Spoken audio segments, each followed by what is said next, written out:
وقاتلو فی سبیل اللہ، اور لڑو اللہ کی راہ میں، الذین یقاتلونکم، ان لوگوں کے ساتھ جو تمہارے ساتھ لڑتے ہیں، ولا تعتدوا، اور تم حد سے نہ بڑھنا، تجاوز نہ کرنا۔ اس موضوع کے شروع کرنے سے پہلے دو چیزیں میں آپ کو بتانا پسند کروں گا۔ پہلے، کسی چیز کی جب تک اہمیت، اس کی افضلیت کا نہ علم ہو، اس کا حق ادا نہیں کیا جا سکتا۔ پہلی بات یہ ہے کہ جہاد کی افضلیت کیا ہے، اہمیت کیا ہے۔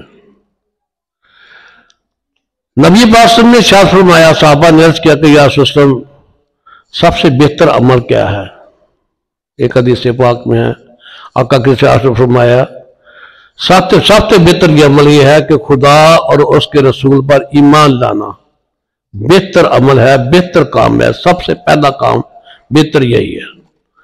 پھر عرض کیا کہ یا رسول اللہ، اس کے بعد کون سا عمل بہتر ہے؟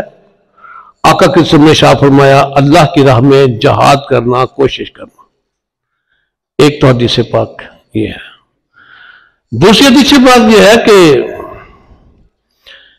ایک صحابی عرض کرتے ہیں، یا رسول اللہ، سب سے اعلیٰ کام، فضیلت والا کیا ہے؟ تو آقا صلی اللہ علیہ وسلم نے ارشاد فرمایا، سب سے اعلیٰ کام، فضیلت والا یہ ہے کہ 5 گانا نماز ادا کی جائے۔ پھر عرض کیا کہ یا رسول اللہ، اس کے بعد کیا عمل ہے؟ تو نبی نے ارشاد فرمایا کہ والدین کی خدمت کرنا۔ پھر عرض کیا کہ یا رسول اللہ، اس کے بعد کون سا عمل ہے؟ تو آقا صلی اللہ علیہ وسلم نے ارشاد فرمایا، جہاد کرنا۔ اب اس کے حدیث پاک کے ساتھ ساتھ ایک متصل حدیث پاک کا بھی میں ذکر کر لوں۔ ایک صحابی نبی پسند کی خدمت اثر میں حاضر ہوتے ہیں، آقا صلی اللہ علیہ وسلم کو تو ہر چیز کا پتہ ہے نا، نبی ہے نا، غیب کی خبریں دینے والے ہیں وہ تو۔ ایک صحابی عرض کرتے ہیں، یا رسول اللہ صلی اللہ علیہ وسلم، میں جہاد میں شامل ہونا چاہتا ہوں۔ آقا صلی اللہ علیہ وسلم نے ارشاد فرمایا، تیرے گھر میں بوڑھے والدین ہیں؟ ہاں یا سب میرے بوڑھے والدین ہیں، بوڑھے ہیں وہ، جاؤ جا کر کی خدمت کرو، یہ تمہارا جہاد ہوگا۔ اور دوسری یہ بات ہے کہ جہاد کی فضیلت کیا ہے۔ قرآن پاک میں متعدد جگہ پہ آیا جہاد کی فضیلت کے بارے میں، اس سے گناہ معاف ہوتے ہیں، نیکیوں کا اضافہ ہوتا ہے، درجات میں بلندی ملتی ہے۔ حدیث پاک، چند حدیث پاک میں آپ کو بتاتا ہوں کہ حدیث پاک کا مفہوم یہ ہے۔ میرے آقا کے رسول نے ارشاد فرمایا، جو شخص جہاد کے لیے نکلتا ہے، اس کے پاؤں پر پڑنے والی دھول کی وجہ سے اس پر دوزخ کی آگ حرام ہو جاتی ہے۔ ایک اور حدیث پاک ہے کہ جس شخص کے نتھروں میں جہاد کرنے والے گھوڑوں کی گرد اور مٹی داخل ہو گئی، اس کے اندر چلی گئی، کسی شخص کے نتھروں کے ذریعے، ناک کے ذریعے جہاد کرنے والے گھوڑوں کی مٹی چلی گئی، اس پر بھی دوزخ کی آگ حرام ہے۔ اللہ تعالیٰ کو یہ جہاد کرنے والے گھوڑے بھی پسند ہیں، کام کرنے والے لوگ بھی پسند ہیں، اتنے پسند ہیں کہ اللہ تبارک تعالیٰ نے جہاد کرنے والے گھوڑوں کے پاؤں سے نکلنے والی چنگاریوں کی بھی قسم کھائی ہے۔ ایک حدیث پاک ہے کہ اللہ تعالیٰ کو 2 چیزیں بہت پسند ہیں، ایک وہ آنکھ جو رات بھر مجاہدوں کا پہرا دیتی رہی، اور ایک وہ آنکھ جو سحری کے وقت اللہ کے خوف سے روتی رہی۔ یہ 2 آنکھیں اس قسم کی ہیں کہ وہ جہنم کی آگ میں نہیں جلیں گی۔ یہ جہاد اتنی بڑی فضیلت والی چیز ہے۔ آج کل کے ترقی یافتہ دور میں ہم صاحب ادراک لوگوں کو، عقل والے لوگوں کو یہ پرکھنا چاہیے کہ انسانی حقوق کا دعویٰ کرنے والے لوگ، یہ امریکہ اور اسرائیل اور ہندوستان اور یہ لوگ ایسے ہیں جو دعویٰ کرتے ہیں انسانی حقوق کا، اور یہ برملا کہتے ہیں کہ جہاد جو کرنے والے مسلمان ہیں انسانی حقوق کو پامال کرتے ہیں، ان کو برباد کرتے ہیں۔ اور بتائیں کہ انسانی حقوق کیا ہے اور اسلام نے ہمیں کیا درس دیا ہے۔ اسلام کے درس یہ دیا ہے، حضرت عمر فاروق رضی اللہ تعالیٰ عنہ ایک جگہ اب کفار کے مقابلے میں جانے کے لیے لشکر جرار لے کر جا رہے تھے، بہت بڑا لشکر جا رہے تھے، اور آپ نے چلتے چلتے راستے میں یہ ہدایت کر دی کہ اس راستے کو تبدیل کر کے تھوڑا سا ٹرن لے کر آگے چلے جاؤ۔ جب لشکر گزر گیا، عرض کیا گیا امیر المومنین عمر فاروق رضی اللہ تعالیٰ عنہ، آپ نے یہ راستہ سیدھا چھوڑ کے اس میں ٹیڑھا پن کیوں ڈالا، اس میں حقیقت حکمت کیا ہے؟ آپ نے ارشاد فرمایا تمہیں پتہ نہیں ہے اس میں ٹیڑھا پن اس لیے ہم نے بنایا، راستہ اس لیے تبدیل کیا، یہاں ایک کتیا نے بچے دیے ہوتے، وہ بھی پریشان ہوتی، اس کے بچے بھی پریشان ہوتے۔ اسلام تو ہمیں یہ حکم دیا ہے۔ یزید ابن سفیان ایک صحابی تھے، انہیں اسلام کا سپہ سالار بنا کر کسی جگہ بھیجنا تھا۔ حضرت ابوبکر صدیق رضی اللہ تعالیٰ عنہ اس لشکر کے ساتھ پیادہ چلتے ہیں، پیدل چلتے ہیں۔ پیدل چلنے کے بعد جب انہیں رخصت کرنے لگے تو انہیں کہا کہ دیکھنا تم ایسا کرنا، پھالدار درختوں کو نہ کاٹنا، اونٹوں کو بھیجا فضول ہلاک نہ کرنا، اور بوڑھوں پر ہاتھ نہ اٹھانا، کسانوں پر ہاتھ نہ اٹھانا، جو دین کے مبلغ ہوتے ہیں ان پر ہاتھ نہ اٹھانا، اور عورتوں پر ہاتھ نہ اٹھانا۔ یہ درس دیا جا رہا ہے کہ دیکھنا تم اس طرح کسی چیز کو نقصان نہ دینا۔ ہاں اگر وہ ہتھیار لے کے آتے ہیں، اور یہ بھی ارشاد فرمایا جو نہتھے لوگ ہیں ان پر ہاتھ نہیں اٹھانا، ان کے ساتھ جنگ نہیں کرنا، یہ سبق دیا جا رہا ہے ابوبکر صدیق رضی اللہ تعالیٰ عنہ نے۔ اب دیکھنا ہے کہ اسلام کے دعوے والے وہ کیا کرتے ہیں بدبخت، اور اسلام ہمیں کیا حکم دیتا ہے۔ وہ لوگ اللہ کو ماننے والے ہیں، یا یہود و نصارہ، یہودی بھی مانتے ہیں، نصارہ بھی مانتے ہیں کہ اللہ تعالیٰ کے کلام برحق ہے، اور عمل نہیں کرتے، صرف ایک بغض کی وجہ سے، اناد کی وجہ سے وہ مخالفتیں کرتے ہیں، ان کو اناد ہے نبی پاسم کے ساتھ، اسلام کے ساتھ۔ اسلام ہمیں کیا حکم دیتا ہے؟ 3 چیزیں ذہن میں رکھنی ہے آپ نے۔ جہاد کیا چیز ہے، یا جہاد کا مقصد کیا ہے، جہاد کن لوگوں سے کرنا ہے، اور جہاد کی شرطیں کیا ہے۔ کوئی بھی لڑائی کرتا ہے نا، کوئی ملک بھی لڑائی کرتا ہے، کافر ہے تو وہ بھی اگر مسلمانوں کے ساتھ جہاد کرتا ہے، جو بدبخت کہتے ہیں کہ یہ مسلمان جو جہاد لے کے چلتے ہیں، اس کے جہاد کرتے ہیں، کافروں کو عدم کرتے ہیں، سارے کافر مل جائیں اور مسلمانوں کو اور ان کے جہاد کو ختم کر دیں، اور بدبختوں تمہاری کیا مجال ہے، تم جہاد کو ختم کرو۔ جہاد تو جس نے حکم دیا ہے وہ تو سبھی چیز پر غالب ہے، اور جس کو چاہے فتح عطا فرما دے، وہ تو کافروں کو نیست و نابود کرنے والا ہے۔ جہاد کا مقصد کیا ہے؟ پہلی بات، جہاد کا مقصد کیا ہے؟ جہاد کن لوگوں سے کیا جاتا ہے؟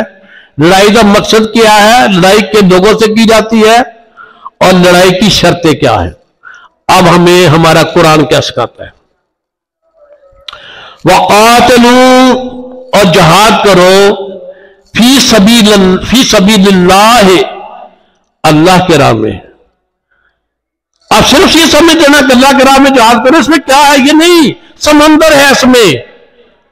تمہارے جہاد کا مقصد یہ نہ ہو کہ سلطنت میں اضافہ ہو جائے، تمہارے جہاد کا مقصد یہ نہ ہو کہ سونا لوٹا جائے، تمہارے جہاد کا مقصد یہ نہ ہو یرغمال کیا جائے، تمہارے جہاد کا مقصد یہ نہ ہو عورتوں پر قبضہ کیا جائے۔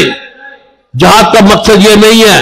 فی سبیل اللہ ہے، اللہ کی راہ میں جہاد کرو۔ کون؟ اللہ، جس نے تمہیں پیدا کیا، اسے پیدا کیا، کافر کو پیدا کیا،